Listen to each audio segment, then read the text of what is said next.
నమస్తే, welcome to prime time debate. శవం ఎక్కడుంటే వైసీపీ అక్కడ ఉంటుంది అన్న పదాన్ని మరొకసారి ఆ పార్టీ రుజువు చేసినట్టు కనిపిస్తోంది. ఎందుకు అంటే గురజాల నియోజకవర్గం పిన్నెల్లిలో సాల్మన్ అని చెప్పి ఒక వ్యక్తి మృతి చెందాడు. దీన్ని వైసీపీ ఇప్పుడు తీవ్రంగా రాజకీయం చేస్తుంది అని నేను ఎలా అనగలిగాను అంటే దీనిపైన స్వయంగా జగన్మోహన్ రెడ్డి గారు ఒక ట్వీట్ పెట్టారు. సో ఆ ట్వీట్ ఒకసారి మనం ఇక్కడ ఉన్నటువంటి గెస్టులకు వినిపించిన తర్వాత దీనిపైన డిస్కస్ చేసే ప్రయత్నం చేద్దాం. చంద్రబాబు గారు, మీరు పాలించడానికి అర్హులేనా? రాజకీయ కక్షతో ఎంతమంది ప్రాణాలను బలి తీసుకుంటారు? ముఖ్యమంత్రి పదవిలో ఉండి కూడా రెడ్ బుక్ రాజ్యాంగం, పొలిటికల్ గవర్నెన్స్ ముసుగులో ఇన్ని అరాచకాలకు పాల్పడుతున్నారు. మీ కక్షల పాలన ఫలితంగా గురజాల నియోజకవర్గం పిన్నెల్లి గ్రామానికి చెందిన మా పార్టీ కార్యకర్త, ఒక దళితుడు, ఒక పేదవాడు అయిన మందా సాల్మన్ హత్యకు గురైన ఘటనపై మీరు ఏం సమాధానం చెప్తారు అంటూ ఈయన చాలా సుదీర్ఘంగా ట్వీట్ పెట్టారు. ఫైనల్గా ఇప్పుడు ఏదైతే విత్తుతారో రేపు అదే మొలకెత్తుతుంది అని కూడా ఆయన అంటం జరిగింది. అసలు జగన్మోహన్ రెడ్డి గారు మరి ఈ మాట అనటానికి అర్హులేనా? నిజంగానే ఈ సాల్మన్ అనే వ్యక్తి వైసీపీకి చెందినటువంటి వ్యక్తా, లేదు అంటే దీనిపైన మొదట్లో నేను అన్నట్టు కావాలని రాజకీయం చేస్తుందా అన్న విషయాలను ఈరోజు డిబేట్లో చర్చిద్దాం. మనతో పాటు డిబేట్లో పార్టిసిపేట్ చేసేందుకు స్టూడియోలో ఉన్నారు సీనియర్ జర్నలిస్ట్ సత్యమూర్తి గారు, అలాగే టీడీపీ యాక్టివిస్ట్ శశి గారు. నమస్కారం సార్. నమస్కారం అండి. సత్యమూర్తి గారు, నిన్నటి నుంచి బాగా వైసీపీ ఉధృతం చేస్తూ ఉందండి. ఒక వ్యక్తిని, సాల్మన్ అనే వ్యక్తిని స్వయంగా ముఖ్యమంత్రి చంద్రబాబు గారే వచ్చి దగ్గరుండి హత్య చేయించినట్టు, దళితులంటే ఆ పార్టీకి మొదటి నుంచి పగయి కావాలనే దళితులను వరుసగా హత్య చేపిస్తున్నట్టు స్వయంగా జగన్మోహన్ రెడ్డే మాట్లాడడం ఎలా చూడొచ్చు అంటారు? మరి ఆయన పెట్టిన ట్వీట్ సారాంశం పైన మీ ఉద్దేశం ఏంటి? అంటే ఏది విత్తితే అదే చెట్టు అవుతుంది అనేది వరకు కరెక్ట్, 100% కరెక్ట్. ఇది జగన్మోహన్ రెడ్డి పెట్టిన విత్తనం. నేను పల్నాడు జిల్లా వాసిగా నేను చెప్తూ ఉన్నా, అక్కడ పల్నాడు జిల్లాలో ఇదివరకు చాలా కాలం కిందట కక్షలు, కార్పణ్యాలు చాలా విపరీతంగా ఉండేవి. వాటిని మెల్లిగా అదుపు చేసి కంట్రోల్లోకి తీసుకొచ్చి అందరూ పల్లెటూళ్ళల్లో, అంటే ఎవరి ఇళ్లల్లో వాళ్ళు ఉండేలాగా చాలా శ్రమపడి చేశారు. అంటే నేను ఒక పార్టీకి క్రెడిట్ ఇస్తే నేను తప్పు చెప్పిన వాడిని అవుతాను. అందుకని అక్కడ స్థానికంగా పరిస్థితులన్నీ కూడా అలా తీసుకొచ్చి కొంత అభివృద్ధి ఫలాల్ని, సంక్షేమ ఫలాల్ని అక్కడికి తీసుకెళ్ళి మార్పు చేశారు. అక్కడ మొత్తం అంటే పల్నాడు జిల్లాలో ఉన్న ఓవరాల్ క్లైమేట్ని మార్చటానికి చాలామంది ప్రయత్నాలు చేశారు. ఈ ప్రయత్నాలన్నీ కూడా జగన్మోహన్ రెడ్డి 5 సంవత్సరాల కాలంలో మళ్ళీ రివర్ట్ అయినాయి. పల్నాడు జిల్లా మొత్తం గ్రామాలన్నీ కూడా, ముఖ్యంగా మాచర్ల నియోజకవర్గం, గురజాల నియోజకవర్గం, నరసరావుపేట నియోజకవర్గంలో సగము, సత్తెనపల్లి నియోజకవర్గంలో సగం, ఈ గ్రామాలన్నీ కూడా మళ్ళీ ఈ జగన్మోహన్ రెడ్డి వేసిన విత్తనాల వల్ల మళ్ళీ ఫ్యాక్షన్ వైపు వెళ్ళిపోయినాయి. అన్నీ అందరూ మళ్ళీ కొట్టుకోవటం, నరుక్కోవటం దీంట్లోకి వచ్చేసరి ఈ జగన్మోహన్ రెడ్డి వేసిన విత్తనాల వల్ల మొత్తం పల్నాడు జిల్లా ఈ రోజున మళ్ళీ రావణ కష్టంగా మారిపోయింది. అట్లా తయారు చేసి పెట్టాడు ఈ కాసు మహేష్ రెడ్డి కానీ, పిన్నెల్లి రామకృష్ణారెడ్డి కానీ, పిన్నెల్లి రామకృష్ణారెడ్డి తమ్ముడు వెంకటరామరెడ్డి కానీ, ఒక్కళ్ళు కాదు, ఇద్దరు కాదు, మీకు ప్రతి వ్యక్తి కూడా అక్కడ ఉన్న వైసీపీ నాయకులందరూ కూడా ఫ్రాక్షన్ ఉంటేనే, ఫ్రాక్షన్ చేస్తేనే మనం బతుకుతాం అన్న పరిస్థితుల్లోకి వచ్చి ప్రశాంతంగా ఉన్న పల్లెల్ని చెడగొట్టారు వీళ్ళు. అంటే సార్, పల్నాడు అంటేనే ఫ్యాక్షన్ రాజకీయాలకు నిలవు అంటారు కదా. అంటే గతంలో సీనియర్ ఎన్టీఆర్ గారు ఉన్నప్పటి నుంచి కూడా పల్నాడులో రాజకీయ కక్షలు, ముఠా కక్షలు, హత్యలు జరుగుతాయంటారు. ఇది ఎంతవరకు వాస్తవం? పాయింట్ అదే. అంతకు ముందర ఉండేవి, నేనే చెప్తున్నా అంతకు ముందు చాలా కక్షలు, కార్పణ్యాలు ఉండేవి. కాసు బ్రహ్మానందరెడ్డి టైం నుంచి నేను చూస్తూ ఉన్నా.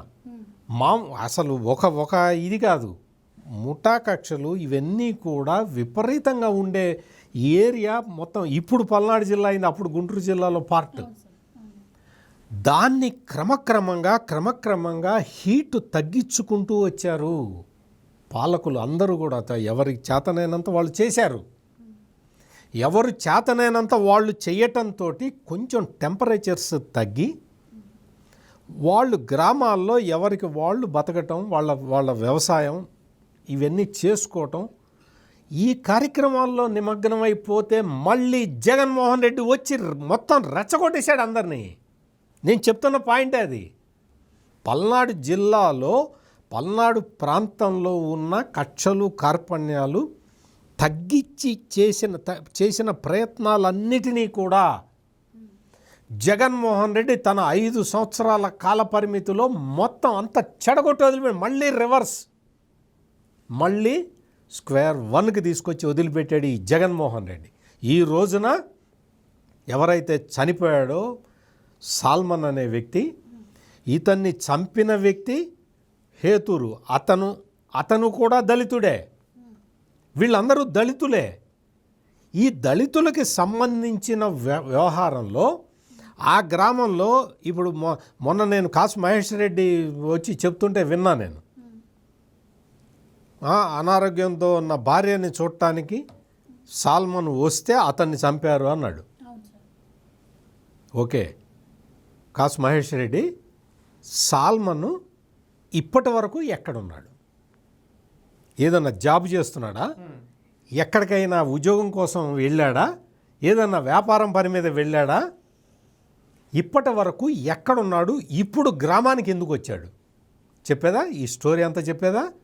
ఈ సాల్మన్ అనేవాడు ఒక రౌడీ షీటర్. ఇతని మీద కేసులు ఉన్నాయి, రేప్ కేసుతో సహా ఉన్నది, దొంగతనం కేసులు ఉన్నాయి, చోరీ కేసులు ఉన్నాయి. ఇతను మొత్తం ఒక 20 ఎకరాల స్థలాన్ని, దళితుల స్థలమే అది కూడా, ఇతను దళితుడే, అక్కడ ఊళ్ళో ఉన్న వాళ్ళందరూ దళితులే. 20 ఎకరాల స్థలాన్ని కబ్జా పెట్టి కూర్చుంటే అక్కడ కూర్చున్నాడు. ఎవరు అండ చూసుకొని? ఈ జగన్మోహన్ రెడ్డి అండ చూసుకొని, ఈ పిన్నెల్లి రామకృష్ణారెడ్డి అంట చూసుకొని.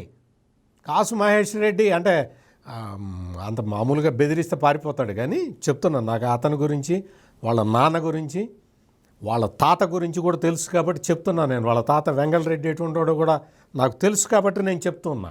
ఈ కాసు మహేష్ రెడ్డికి అంత పెద్ద పౌరుషమేం లేదు, కానీ పిన్నెల్లి రామకృష్ణారెడ్డి అండతోటి, పిన్నెల్లి రామకృష్ణారెడ్డి ఏం చేస్తే మనం అది చేయాలన్న ఉద్దేశంతో గురజాల నియోజకవర్గంలో కూడా కక్షలు కార్పణ్యాలు పెంచి పోషించాడు ఇతను.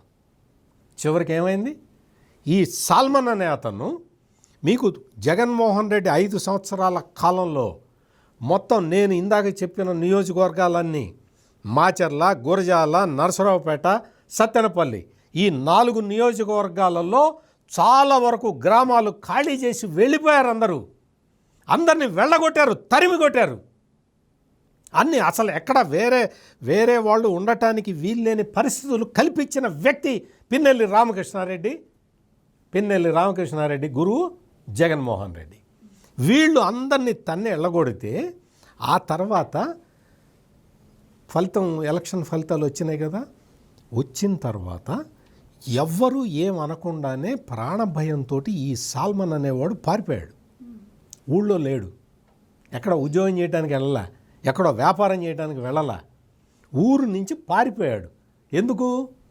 అప్పటి వరకు తను చేసిన నేరాలు ఇవన్నీ కూడా బయటకు వస్తాయన్న ఉద్దేశంతో ఏం చేశాడు? ఏం నేరాలు చేశాడు అంటే ఆ ఊళ్ళో ఉన్న సాటి దళితుల్ని, అంటే ఈ రెడ్ల అండ చూసుకొని ఈ సాల్మన్ అనే అతను తన సాటి కులపోళ్ల మీద దౌర్జన్యాలు చేశాడు. కొట్టాడు, కాళ్ళ మీద పెద్ద ఎముక ఉంటుంది కదా కాళ్ళల్లో, ఆ ఎముకలు ఎరగొట్టాడు. నడవటానికి వీలు లేకుండా చేశాడు. పైశాచికంగా చేశాడు అక్కడ పిన్నెల్లి రామకృష్ణారెడ్డి, ఈ కాసు మహేష్ రెడ్డి అండ చూసుకొని. ఎవరు చేశారు ఇదంతా?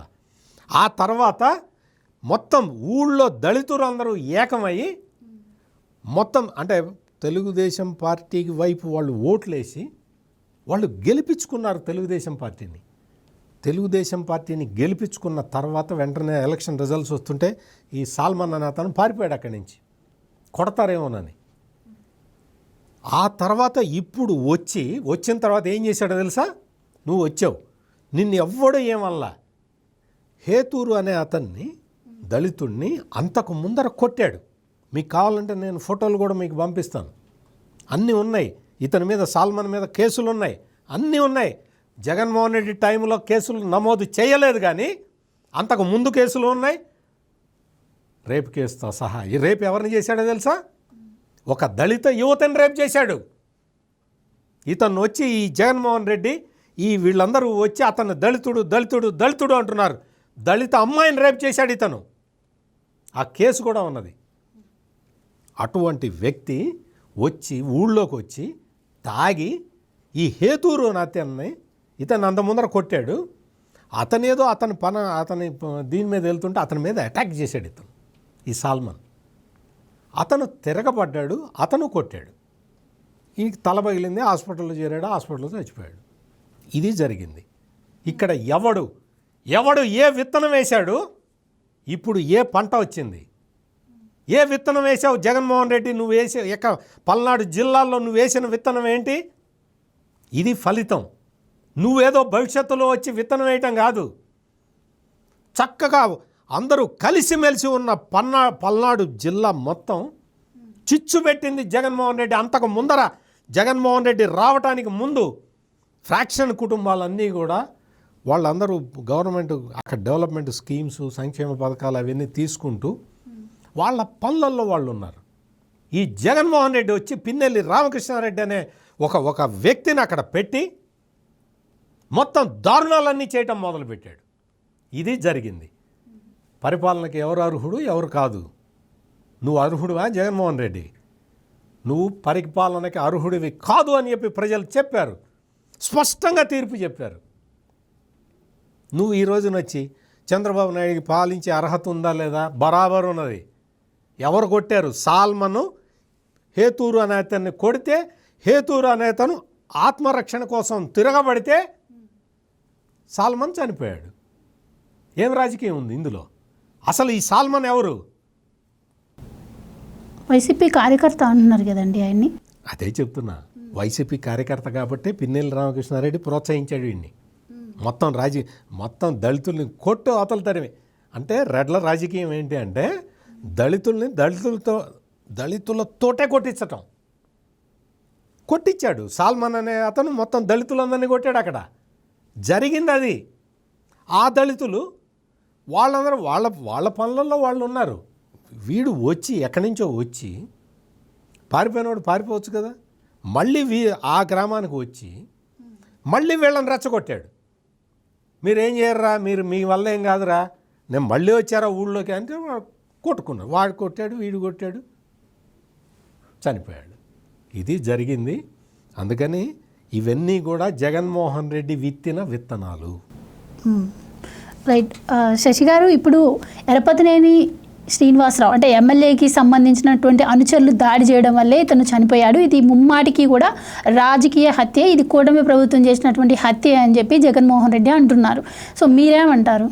ఒకటండి, రాజకీయ హత్యలు తెలుగుదేశం పార్టీ ఎప్పుడు ప్రోత్సహించదు. ఇది క్లారిటీ గుర్తుపెట్టుకోండి. ఎందుకంటే నాడు 2004 ఆ టైంలో వైఎస్ రాజశేఖర రెడ్డి కూడా ఎంతోమందిని రాజకీయ హత్యలు చేస్తే ఆ రోజు వాళ్ళ బిడ్డల్ని కత్తులు బట్టిలా చదువుకోండి అని చెప్పి ఇంతటితో ఫ్యాక్షన్కి రూపుమాపాలని చెప్పి, అంటే మేము ప్రాణాలు కోల్పోయినా కానీ కార్యకర్తలు ఆ రోజు కూడా, ఈ రోజు కూడా తెల్లారు ఒక సంఘటన, ఒక కార్యకర్త ఈ రోజు కూడా ప్రాణాలు కోల్పోవడం జరిగింది.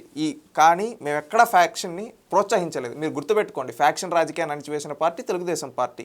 ఫ్యాక్షన్ రాజకీయాలనే తెలుగుదేశం పార్టీ చేయదు.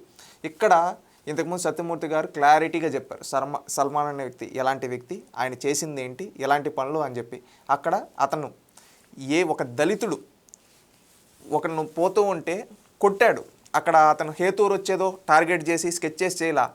ఈ సల్మాన్ అనే వ్యక్తి ఎవరైతే ఉన్నాడో, ఈ సల్మాన్ అనే వ్యక్తి అతని పైన రాయేసి కొట్టి నువ్వు ఏం చేస్తావు అని కొడుతూ ఉంటే, రాడ్ ఎత్తుకొని వచ్చి కొడుతూ ఉంటే వాళ్ళిద్దరి మధ్య వ్యక్తిగతంగా జరిగిన సంఘటనలో అతను ప్రాణాలు కోల్పోవడం జరిగింది. అది వ్యక్తిగత దాడి. కానీ ఈ విధంగా జరిగిన దాన్ని చింతిస్తూ ఉన్నాం. కానీ దీన్ని తెలుగుదేశం పార్టీకి అంటగట్టి రాజకీయం చేయడం జగన్మోహన్ రెడ్డి నీచాన్ని మరొకసారి బయటపడింది. ఎందుకంటే జగన్మోహన్ రెడ్డి శవరాజకీయాలు ఎలా చేస్తాడో తెలుసు. అంతెందుకు, మీకు ఇంకొక ఇన్సిడెంట్ చెప్తా. ఈ ఇన్సిడెంట్తో పాటు రాష్ట్రంలో ఉండే ప్రజలందరూ కూడా గుర్తు చేసుకోవాల్సింది, గవర్నమెంట్ చంద్రబాబు నాయుడు గారు ప్రమాణ స్వీకారం కూడా చేయలేదండి. రిజల్ట్ వచ్చిన పక్కన రోజే వాళ్ళ కార్యకర్త ఒక అతను సూసైడ్ చేసుకొని చచ్చిపోతే గుర్తుందా మీకు? అంటే మీరు ఆ రోజు ఆ సంఘటన ఏంటంటే అతను చనిపోయిన సంవత్సరం తర్వాత వెళ్ళి శవరాజకీయం చేశాడు అక్కడ. ఆ శవరాజకీయం చేయడానికి అక్కడికి వెళ్ళి ఆ తెలుగుదేశం వాళ్ళే చంపించేశారని చెప్పడానికి వెళ్ళి ఆ రోజు వేధింపులు అని చెప్పి చెప్పడానికి వెళ్తూ, అంటే ఆరోపణలు, ఎందుకంటే ఇంకేం సబ్జెక్ట్స్ లేవు కదా, ఈ విధంగా చేయడానికి వెళ్తూ. అతను చనిపోయింది జగన్మోహన్ రెడ్డి ముఖ్యమంత్రిగా ఉన్నప్పుడు. జగన్మోహన్ రెడ్డి ముఖ్యమంత్రిగా ఉన్నప్పుడే అండి. జగన్మోహన్ రెడ్డి ముఖ్యమంత్రిగా ఉన్నప్పుడు బెట్టింగులు ఏపిచ్చాడు అతను. ఇంకా అయిపోయిందిరా మన పని. ఆ రోజు బెట్టింగులు వేయడానికి రెచ్చగొట్టింది ఎవరు? జగన్మోహన్ రెడ్డి కదా. వై నాట్ 175 అని చెప్పి ఆ తర్వాత ఆయన ఐపాక్ ఆఫీస్కి వెళ్ళి మనమే వస్తున్నామని చెప్పింది. ముందు రోజు వచ్చి సజ్జల రామకృష్ణారెడ్డి సంబరాలకి సెలబ్రేట్ చేసుకోండి అని చెప్పి ఈ విధంగా వాళ్ళ జీవితాలు తడుకు వాళ్ళ ప్రాణాలు తీసేసింది ఎవరు? జగన్మోహన్ రెడ్డి. సంవత్సరం తర్వాత ఆ బెట్టింగ్ వేసిన అతని విగ్రహావిష్కరణకి వెళ్ళి తెలుగుదేశం పార్టీ వాళ్ళు చంపేశారు, వేధింపులు అని చెప్పి చెప్పారు. అప్పటికి చంద్రబాబు నాయుడు గారు ప్రమాణ స్వీకారం కూడా చేయలా. అప్పటికే అంటే రిజల్ట్ వచ్చిన పక్కన రోజే. అది జగన్మోహన్ రెడ్డి చెత్త రాజకీయాలు ఇలా ఉంటాయి. అదేవిధంగా ఆ రోజు సింగయ్య ఆయనే తొక్కిచ్చేసి మళ్ళీ నాకేం తెలియదని చెప్పి ఏ విధంగా నాటకాలు ఆడాడో చూసాం కదా. అంటే జగన్మోహన్ రెడ్డి రాజకీయం ఈరోజు కూడా ఇది వ్యక్తిగత దాడి. దీన్ని పార్టీలు కట్టి ఏదో రాజకీయం చేయాలనుకునే జగన్మోహన్ రెడ్డిని సూటిగా అడుగుతున్నాం. దళితులు నీకు ఈరోజు గుర్తొచ్చారా? ఈరోజు దళితుడని గుర్తొచ్చాడా? గతంలో ఒక అనంతబాబు, నీకు తెలుసు కదా, నువ్వు పక్కనే కూర్చొని ఇప్పుడు కూడా ప్రోత్సహిస్తూ ఉన్నావు. ఆ అనంతబాబు ఒక డ్రైవర్ సుబ్రహ్మణ్యం చంపేసినప్పుడు ఎందుకు అడగలేదు? ఒక డ్రైవర్ని ఎందుకు చంపేశావు? ఒక దళితుడిని ఎందుకు చంపేశావు అనంతబాబు? నిన్ను పార్టీని సస్పెండ్ చేస్తున్నాను, నిన్ను ఎమ్మెల్సీ పదవి ఒక రాజీనామా చేయని ఎందుకు అడగలేదు? సూటిగా అడుగుతున్నాం. ఒక డాక్టర్ సుధాకర్ని నీ ఎమ్మెల్యే అక్కడ వేధిస్తూ ఉన్నప్పుడు అతను ఏమడిగాడు? కరోనా సమయంలో ఒక మాస్క్ అడిగాడు. అప్పుడు ఆ దళిత డాక్టర్ని చంపేసినప్పుడు ఆ ఎమ్మెల్యే పైన యాక్షన్ తీసుకోకుండా గాలికి ఎందుకు వదిలేసావు అని అడుగుతూ ఉన్నారు దళితులు. అదేవిధంగా ఎంతోమంది పైన 330 మంది పైన అండి, నేను మొత్తం స్టాటిస్టిక్స్తో కూడా చెప్తాను. జగన్మోహన్ రెడ్డి గారు ఉండేటప్పుడు రాష్ట్రం మొత్తం మీద దాదాపుగా 220 మంది దళితులు హత్య గావించబడ్డారు. అప్పుడు నువ్వు నీ పార్టీ ఎమ్మెల్యేలని, నీ పార్టీ నాయకులను ఎందుకు అడగలేదు? ఆ 220 కుటుంబాలకి నువ్వు ఏం న్యాయం చేసావు? సమాధానం చెప్పు. అదేవిధంగా 56,981 మంది దళితులపై దాడులు చేపించింది ఎవరు? నువ్వు కాదా ఆనాడు? ఈరోజు నీకు దళితులు గుర్తు. 637 మంది దళిత మహిళలపైన అత్యాచారాలు జరిగితే ఎన్నిటిపైన చర్యలు తీసుకున్నావు? అదేవిధంగా 11,000 సాగులో ఉన్న దళితుల భూములు ఎవరో తెలుసా లాక్కునింది? నువ్వు, నీ పార్టీ. ఆ రోజు ఎందుకు చర్యలు తీసుకోవాలా? ఆ రోజు దళితులు గుర్తుకు రాలేదా?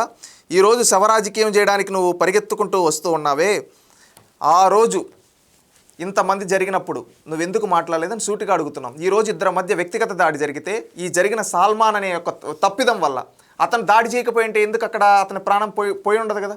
ఇక్కడ దాడి చేసింది ఎవరు? ఫస్ట్ సల్మానే కదా.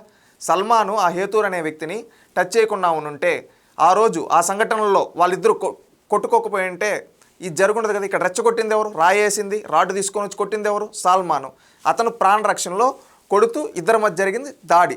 దీనికి కారణం ఎవరు? జగన్మోహన్ రెడ్డి కదా. జగన్మోహన్ రెడ్డిని చూసుకునే కదా సాల్మాన్ రెచ్చిపోయింది. జరప్పరప్ప అని చెప్పి మేమే చంపేస్తాం లేపేస్తామని రెచ్చగొట్టే వ్యాఖ్యలు చేసింది ఎవరు? నువ్వు కాదా? నువ్వేమన్నావు? తప్పేముంది రప్పరప్ప అంటే అన్నావు. అలాంటివి చూసే కదా ఇలాంటి వాళ్ళు ఊర్లపైకి వచ్చి ప్రతి ఒక్కరిని చంపేస్తామంటా ఉంటే ఆ హేతూర్ అనే వ్యక్తి తన ప్రాణాన్ని కాపాడుకోవడం కోసం కొట్టుకున్నారు. అది ఇద్దరు వ్యక్తిగతంగా వాళ్ళిద్దరి మధ్య జరిగింది, పార్టీలకు సంబంధం లేదు, గుర్తుపెట్టుకోండి. ఇక ఆ రోజు ఇదే సల్మాన్ అనే వ్యక్తి ఆ ఊర్లో ఉండే దళితుల్ని కాళ్ళు ఇరగొట్టేటప్పుడు కొట్టినప్పుడు నువ్వెందుకు పిలిచి అడగలేకపోయావు? ఏం సల్మాన్ ఆ ఊర్లో దళితులపైన ఎందుకు దాడి చేస్తున్నావు? తప్ప అని ఎందుకు అడగలేకపోయి ఈరోజు మాత్రం శవరాజకీయం చేయడానికి వస్తున్నావా? సూటిగా అడుగుతున్నావు. దళితులపైన దమనకాండ జరిపించింది జగన్మోహన్ రెడ్డి, కాసు మహేష్ రెడ్డి, పిన్నెల్లి రామకృష్ణ రెడ్డి. గుర్తుపెట్టుకోండి. నేను ఇక్కడ ముగ్గురు పేర్లు చెప్పా. ఈ ముగ్గురు రాజకీయం ఎలా ఉంటుందో సత్యమూర్తి గారు క్లారిటీగా చెప్పారు. గుర్తుపెట్టుకోండి. జగన్మోహన్ రెడ్డి, పిన్నెల్లి రామకృష్ణారెడ్డి, కాసు మహేష్ రెడ్డి. ఇంకొకటి, ఆ సాల్మాను ఈ గొడవ జరిగినప్పుడు హాస్పిటల్లో ఉన్నాడు కదా. ఆ హాస్పిటల్లో ఉన్నప్పుడు ఎందుకు వెళ్ళి పరామర్శించలేదు కాసు మహేష్ రెడ్డి గారు? అతను చనిపోయిన తర్వాత ఒక్కసారిగా వచ్చేసి చుట్టూ మాల్కొని మీరేదో సాధించేది ఇది రాజకీయం చేయాలనుకుంటున్నారు కదా. మిమ్మల్ని సూటిగా అడుగుతూ ఉన్నాం. హాస్పిటల్లో ఉన్నప్పుడు ఎందుకు పరామర్శించలేదు? అతను చనిపోయిన తర్వాత రాజకీయం ఎందుకు చేస్తూ ఉన్నారు? ఇక్కడ వీళ్ళ కక్ష రాజకీయాలు ఎలా ఉంటాయి? వీళ్ళ జగన్మోహన్ రెడ్డి మైండ్ సెట్, కాసు మహేష్ రెడ్డి, పిన్నెల్లి రామకృష్ణారెడ్డి, వాళ్ళ తమ్ముడు వెంకటరామిరెడ్డి, వీళ్ళ మైండ్ సెట్లు ఎలా ఉంటాయో రాష్ట్రంలో ఉండే ప్రజలందరూ గ్రహించాలి. ఈరోజు ఆ దళితుడు సాల్మాన్ ప్రాణం పోయాడంటే దానికి కారణం జగన్మోహన్ రెడ్డి. జగన్మోహన్ రెడ్డి కారణం. ఈరోజు ఆ రోజు జగన్మోహన్ రెడ్డి రప్పరప్ప తప్పేముంది? ఈ విధంగా రెచ్చగొట్టే వ్యాఖ్యలు ఆ రోజే మందలించుంటే ఈరోజు ఇంతవరకు జరిగేది కాదు. దీనికి కారణం జగన్మోహన్ రెడ్డి హత్యకి. ఈరోజు కావాలనే నిస్సిగ్గుగా కూటమి పైన నువ్వు రాజకీయం చేస్తున్నావు. తెలుగుదేశం పార్టీ ఏ రోజు కక్షపూరిత రాజకీయాలు నువ్వు దళితుల గురించి మాట్లాడుతున్నావు కదా, నీ పార్టీ దళిత కార్యకర్త అంటున్నావు కదా. కోడికత్తి సీను ఎవరు? నీ పార్టీ దళితుడు కదా. నీ పైన దాడి సాక్ష్యం చెప్పకుండా 5 ఏళ్ళు ఒక దళితుడు జీవితాన్ని జైల్లో మగ్గే విధంగా చేసింది నువ్వు కాదా? సమాధానం చెప్పు. ఈరోజు దళితులు ఆంధ్రప్రదేశ్ రాష్ట్రంలో ఉండే దళితులంతా చైతన్యవంతులండి. ఈరోజు ఇవన్నీ చూస్తూ ఉన్నారు. ఓట్ల కోసం మా దళితులు కావాలా? మా దళితులను ఆ రోజు ఇంతమందిని చంపించినప్పుడు కనీసం నోరు తెరవ్వా నువ్వు? మా దళితుల్ని డోర్ డెలివరీ చేసి మా దళిత డాక్టర్ని చంపేస్తే కనీసం నువ్వు చర్యలు తీసుకోవా అని ఈరోజు రాష్ట్రంలో ఉండే దళితులంతా అడుగుతా ఉన్నారు జగన్మోహన్ రెడ్డిని. గుర్తుపెట్టుకోండి. రైట్ సార్, ఇప్పుడు మా కూటమి ప్రభుత్వం అధికారంలోకి వచ్చిన దగ్గర నుంచి మనం చూస్తూ ఉన్నాం, రాష్ట్రంలో జరిగే 80% అంటే 100% హత్యల్లో దాదాపు 80% ఈ రాజకీయ హత్యలుగానే కనిపిస్తూ ఉన్నాయి. అంటే ఇవి కనిపిస్తూ ఉన్నాయా, లేదు అంటే ఒక పార్టీ కావాలని చెప్పి వాంటెడ్లీ ఇట్లా చేస్తుందా? దీన్ని ఎలా చూడొచ్చు అంటారు అసలు? అంటే ఎట్లా చూడొచ్చు అంటే, మీకు మంచి క్వశ్చన్ అడిగారు. ఒకటి చెప్తాను, మీకు ఒక చిన్న స్టోరీ చెప్తాను. కాకినాడ జిల్లా కోటనందూరు మండలం అల్లిపూడిలో ఒక అతను చనిపోయాడు. అతని పేరు లాలం బంగారయ్య, 38 సంవత్సరాలు. అతన్ని చంపేశారు. ఎట్లా చనిపోయాడు అంటే, ఇక్కడ అల్లిపూడిలో ఏదో చిన్న గొడవ జరిగింది. ఒక 2 వ్యక్తుల మధ్య గొడవ జరిగింది. గొడవ జరిగితే మొత్తం వాళ్ళు వెళ్ళి అక్కడున్న ఈ బంగారయ్య ఎవరినైతే తిట్టాడో వాళ్ళందరూ వెళ్ళి వాళ్ళ లీడర్కి చెప్పారు. ఆ లీడర్ ఎవరు అంటే వైసీపీ లీడరు, అతని పేరు కూడా చెప్తా. వీళ్ళందరూ కలిసి ఏం చేశారు అంటే, వాళ్ళ టీడీపీ వాళ్ళ అంకమ్మరెడ్డి బుల్లిబాబు జన్మదిన వేడుకలకు వెళ్ళి తిరిగి వస్తుండగా దారిలో మాటు వేసిన వైకాపా శ్రేణులు వారితో గొడవకి దిగారు. ఇది కొట్లాటకి దారి తీసింది. ఓ వైకాపా కార్యకర్త కత్తితో దాడికి పాల్పడటంతో పలువురు గాయపడ్డారు. వారిని తుని ఆసుపత్రికి తరలిస్తగా చికిత్స పొందుతూ బంగారయ్య మృతి చెందాడు. దీన్ని దారిగాచి కొట్టడం అంటారు. మీకు ఇక్కడ ఇదంతా చెప్పా కదా నేను. ఇందులో చనిపోయిన అతను బంగారయ్య తెలుగుదేశం పార్టీ కార్యకర్త. తెలుగుదేశం పార్టీ కార్యకర్తని దారి కాచి వైసీపీ వాళ్ళు కొట్టి చంపారు. ఇది ఎప్పుడో 5 ఏళ్ల కిందట 6 ఏళ్ల కిందట జరిగింది కాదు, నిన్న జరిగింది. శుక్రవారం రాత్రి జరిగింది సంఘటన ఇది ఏంటి అంటే, తెలుగుదేశం పార్టీ కార్యకర్తల్ని మాటు వేసి కొట్టడం, ఒకరిని చంపటం. ఇది పైశాచికత్వం. అంటే ఇది పైశాచికత్వం. ఇది మామూలుగా ఇప్పుడు మీకు ఇందులో గురజాల కాన్స్టిట్యున్సీలో జరిగింది. అది కూడా వైసీపీ కార్యకర్త వచ్చి తిట్టి అటాక్ చేసి, ఎవరు ఈ సాల్మన్ అనే అతను హేతూరుని తిట్టి కొట్టి ఆ హేతూరు తిరగబడితే ఇతను చచ్చిపోయాడు. ఇక్కడేంటి మరి, ఇక్కడ ప్రొవకేషన్ ఏంటి? ఈ వైసీపీ వాళ్ళు దారి కాచి తెలుగుదేశం పార్టీ కార్యకర్తను చంపేశారు. తెలుగుదేశం పార్టీ కార్యకర్తను చంపారు. అధికారంలో ఉన్న తెలుగుదేశం పార్టీ దురదృష్టం. ఏం చేస్తారు? ఎవరు మాత్రం ఏం చేస్తారు?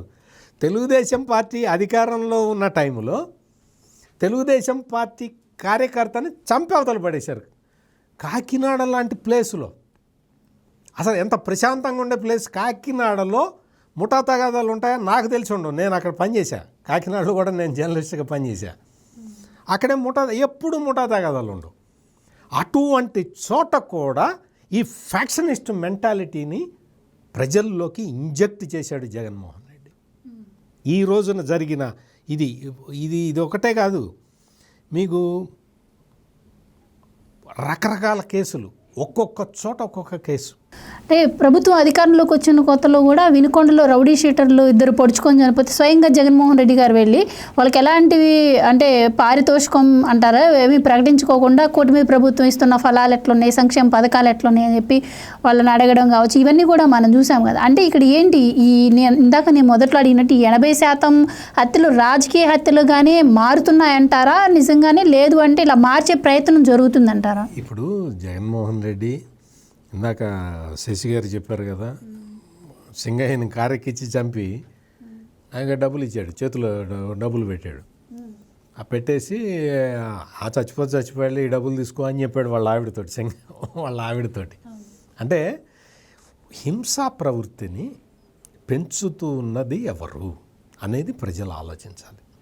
హింసా ప్రవృత్తిని పెంచటం అనేది ఇప్పుడు నేను చెప్తున్నా కదా, ఇప్పుడు పల్నాడు జిల్లాలో అంటే గొడవలు జరిగినాయి, కొట్టుకున్నారు, ఏదో ఫ్రాక్షన్ మెంటాలిటీ ఉంది అని. కాకినాడలో ఏం జరిగింది?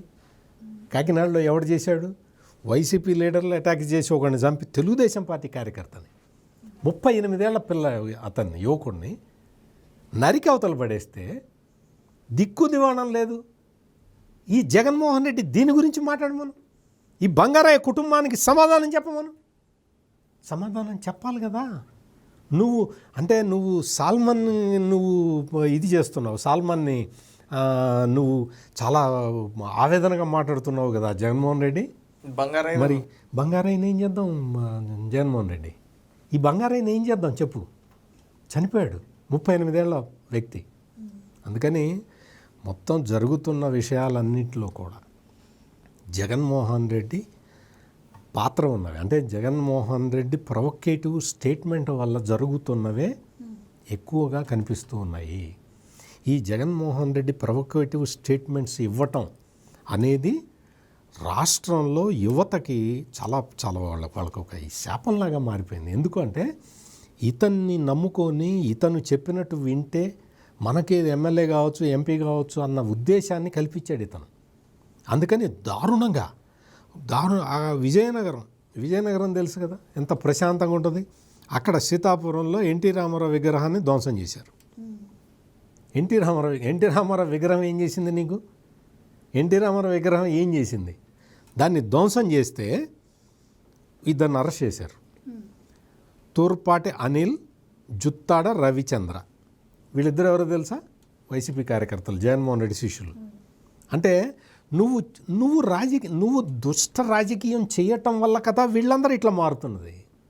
ఇంకొకటి తిరుపతిలో పుత్తూరు మండలం గట్టు గ్రామంలో ఏం జరిగింది తెలుసా?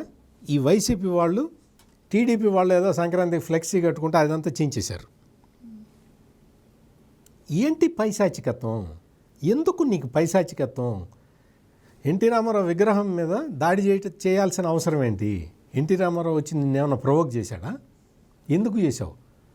ప్రశాంతంగా ఉన్న విజయనగరం జిల్లాలో కూడా చిచ్చు పెడుతుంటే, ప్రశాంతంగా ఉన్న కాకినాడలో కూడా మర్డర్లు చేస్తూ ఉంటే ఇవన్నీ ఎవరు చేస్తున్నారు?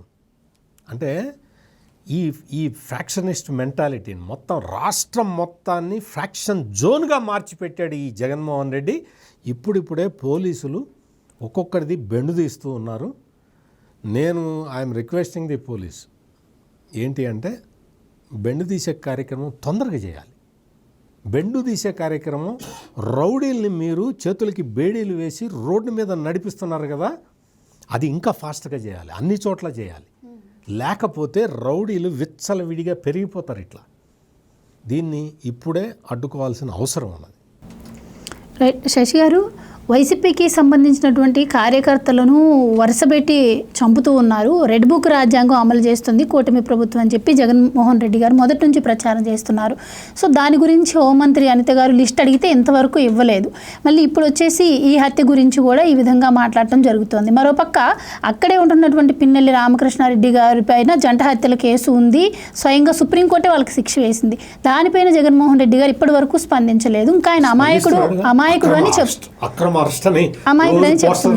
సో మరి దీనిపైన ఎందుకు మీరు గట్టిగా అడగలేకపోతున్నారు? ఒకటండి, Jaganmohan Reddy is a criminal politician. రాజకీయాల్లో ఎవరైనా ఏమంటే మంచి చేయాలని ఆలోచిస్తారు. జగన్ వచ్చి క్రిమినల్ అంటే బాగా చంపేసి ఇంతకుముందు పెద్దలు సత్యమూర్తి గారు చెప్పినట్టు సింగయ్యని చంపేసి పోతే పోయింది డబ్బులు తీసుకో అని చెప్పి మాట్లాడించాను. అంటే క్లారిటీగా విజువల్ ఉంది, అతనే దొక్కిచ్చాడు, అతని వల్లే చనిపోయారని.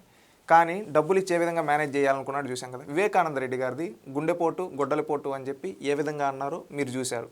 అంతెందుకు ఈరోజు దళితులపైన కపట ప్రేమ చూపిస్తూ నేను చెప్పాను కోడికత్తి సీనుది, కనీసం ఇతనే సాక్ష్యం చెప్పాల్సింది. సాక్ష్యం చెప్పకుండా దళితుల జీవితాలు నాశనం చేశాడు. ఈరోజు కక్షపూరితం అంటున్నావు. ఎవరిపైన కక్షపూరితం? ఎవరిని కక్షపూరితం? ఇప్పుడు అక్రమ అరెస్ట్ అని వీళ్ళకి ఫ్యాషన్ అయిపోయింది. రాష్ట్రంలో ఉండే ప్రజలు కూడా ఆలోచించుకోవాల్సింది ఏంటంటే వీళ్ళు కత్తులు పట్టుకొని రోడ్లపైకి రావచ్చు, అరెస్ట్ చేయకూడదు. అరెస్ట్ చేస్తే ఏముంది, మా వాళ్ళు జస్ట్ కత్తే కదా పట్టుకున్నారు, అరెస్ట్ చేసేస్తారా, అక్రమ అరెస్టు కక్ష సాధింపు అంటారు. అంటే మీ దృష్టిలో చెప్పండి, కత్తి పట్టుకొని ఒకడు వచ్చి ఈ విధంగా, ఇప్పుడు ఈ సాల్మాన్ అనేవాడు కూడా కత్తి పట్టుకొని వచ్చి వేరే వాడిని కొడుతూ ఉంటేనే కదా ప్రాణాలు కోల్పోయింది. అది జగన్మోహన్ రెడ్డి సపోర్ట్ చేయడం వల్లే కదా ఇది జరిగింది ఇన్సిడెంట్. ఇంకొకటి రప్పరప్ప ఏముందబ్బా, తప్పేముంది, మేకలు నరకుతారు, తలను తీస్తారు, తప్పేముంది అంటా ఉన్నారు కదా. అంటే ఇది ప్రజలు ఆలోచించుకోవాలి. ఇది నా దృష్టిలో తప్పు. తలలు తీయడము, కత్తులు పట్టుకోవడం, నడి రోడ్లో వచ్చి నేను చంపేస్తా, రప్పరప్పని నరికేస్తా అంటే ఇక్కడ ఎక్కడున్నాం మనం? ఇదేమన్నా రాచరికంలో ఉన్నాం నరికేస్తే నరికించుకోవడానికి? రాచరికంలో కూడా అట్టుండదు. ఏంటంటే వీళ్ళు ఏంటంటే ఒక మైండ్ సెట్ బిల్డ్ చేస్తూ ఉన్నారు. ఏంటంటే క్రిమినల్స్ని ఎంకరేజ్ చేస్తూ వాళ్ళకి పదవులు ఇస్తూ ఈ విధంగా చేస్తూ ఉన్నారు. ఈరోజు మిథున్ రెడ్డి గారిది కావచ్చు, చెవిరెడ్డి భాస్కర్ రెడ్డిది కావచ్చు, ఈరోజు ఓఎస్డీగా చేసిన కృష్ణమోహన్ రెడ్డి, ధనుంజయ్, వీళ్ళందరిది ఎవరు ఇచ్చారు అసలు? వాళ్ళందరినీ లీగల్గా ప్రొసీజర్ ప్రకారంగా పిలిచి ఎంక్వైరీ చేసి వాళ్ళు వాళ్ళు దాన్ని రికార్డ్ చేసి అవన్నీ పెడితే వాళ్ళు బెయిల్ కోసం కూడా సుప్రీంకోర్టు వరకు వెళ్ళారు. మన దేశంలో అత్యున్నత న్యాయస్థానం సుప్రీంకోర్టు. అక్కడ వరకు వెళ్తే వాళ్ళకి బెయిల్ రిజెక్ట్ చేసి వీళ్ళని అరెస్ట్ చేయండి అని చెప్పారు. అంటే ఇన్ని కోర్టుల్లో వాళ్ళు తప్పు చేశారని ప్రూవ్ అయింది కాబట్టే కదా అక్కడికి వెళ్ళారు. కక్ష సాధింపు అంటే ఏంటో తెలుసా జగన్మోహన్ రెడ్డి? చంద్రబాబు నాయుడు గారికి ఆన్ స్పాట్ వచ్చి అరెస్ట్ చేసావు జూన్ నువ్వు, అది కక్ష సాధింపు. ఈరోజు ఏమంది వెళ్ళింది ఆ కేసులో? ఆడేమీ లేదు, అన్ని కావాలని తప్పుడు రికార్డులు పెట్టి చేశారని తేలింది. ఆ రోజు ఆయన కోర్టుకు వెళ్ళే అవకాశం, విచారణకు కూడా పిల్ల డైరెక్ట్ నువ్వు ఎత్తుకొని వెళ్ళి, అది కక్ష సాధింపు అంటే. ఆ రోజు నువ్వు లోకేష్ గారు పాదయాత్ర వెళ్తా ఉంటే రాళ్ళేసి కొట్టించావు చూడు, అది నువ్వు కక్ష సాధింపు అంటే. ఈరోజు నువ్వు వెళ్తూ ఉన్నావు, నిజం చెప్పు, నువ్వు ఎన్నో పర్యటనలు చేసావు, ఎక్కడైనా నీ పైన రాళ్ళ దాడి జరిగిందా? ఎక్కడైనా నీ పైన ఎవరైనా పోలీసులు సెక్యూరిటీ లేకుండా కానీ నీకు అంతా సెక్యూరిటీ ఇచ్చారు, నువ్వేమైనా పోయి మాట్లాడుకుంటూ వస్తున్నావు, నీకే సెక్యూరిటీ కల్పించారు. నిజంగా కక్ష సాధింపు చేస్తుంటే నువ్వు రోడ్లపైన తిరుగుంటావా? చంద్రబాబు నాయుడు గారు ఒక మాట అన్నారు శాసనసభలో, కక్ష సాధింపు చేయాల్సి వస్తే మొదటి బాధితుని నేనే చేస్తూనే ఉండాలి, ఆ విధానం మన విధానం కాదు, కానీ చట్టం దృష్టిలో ఎవరైతే తప్పు చేశారో వాళ్ళందరినీ చట్టం ముందు దోషులుగా నిలబెడతా ఉన్నారు. అదేవిధంగా తప్పు చేసిన వాళ్ళని దోషులుగా నిలబెడుతున్నారు. ఇప్పుడు నువ్వు ప్రతిరోజు కక్ష సాధింపు అంటున్నావంటే తప్పు చేసిన నేరస్తులందరూ నీతోనే ఉన్నారు. అందుకని ఏంటంటే ఆ నేరస్తులను అరెస్ట్ చేస్తూ ఉంటే ఈరోజు నువ్వు అంటున్నావు అంటే నీ విధానం మార్చుకోవాలి, నీ మైండ్ సెట్ మార్చుకోవాలి. ప్రజలు కూడా ఆలోచించాలి. ఈరోజు పిన్నెల రామకృష్ణారెడ్డి జంతర్ హత్యల కేసులో, ఆ రోజు ఎంతోమందిని చంపించిన వాళ్ళ కేసుల్లో అతను ఉన్నాడు, అందుకని అతన్ని అరెస్ట్ చేశారు. చెవిరెడ్డి భాస్కర్ రెడ్డి లిక్కర్ ట్రాన్సాక్షన్స్ చేశాడు, లిక్కర్ స్కామ్ చేసి, అందుకని ఆధారాలు ఉన్నాయి కాబట్టి అరెస్ట్ చేశారు. ఓఎస్డీ వీళ్ళంతా ఆ రోజు సీఎంఓలో కూర్చొని ప్రజలకు సేవలు అందించారంటే లిక్కర్ ట్రాన్సాక్షన్లు చూసుకుంటూ లిక్కర్ కాంట్రాక్ట్, అందుకని అరెస్ట్ చేశారు. ఈరోజు కాకాని గోవర్ధన్ రెడ్డి ఇలాంటి వాళ్ళంతా ఏంది కోర్టులో ఫైళ్ళు ఈ విధంగా భూములు కబ్జా చేయడం ఇలాంటివి చేశారు కాబట్టి వాళ్ళని అరెస్ట్ చేశారు. వాళ్ళు ఇవన్నీ చేయకుండా ఉంటే వాళ్ళని అరెస్ట్ చేస్తూనే ఉంటారా? మీరు చెప్పండి.